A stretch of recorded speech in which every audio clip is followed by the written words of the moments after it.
लोगों ने कहना है कि ये अपने जमीर बेच के गए हैं वहां। क्यों? मुझे बताएं कि आप क्या समझते हैं। आप बताएं, हाथ खड़े करके बताएं कि आप क्या समझते हैं। सारी कौम आज ये समझती है, सारी कौम के ऊपर से पर्दा उठ चुका है, किसी को आप पागल नहीं बना सकते।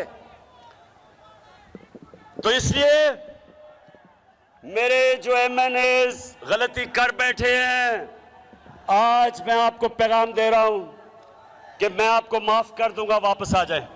हम सबसे गलतियां हो जाती हैं, अल्लाह रहमान और रहीम है, माफ करने वाला है। मैं क्या चीज हूं? मैं तो जिस तरह का बाप की तरह हूं, बाप अपने बच्चों की गलतियां माफ कर देता है। लेकिन फिर से आखिरी में बात कहूंगा, खुदा के वास्ते, अपने बच्चों के मुस्तकबिल के वास्ते ये गलती ना करना।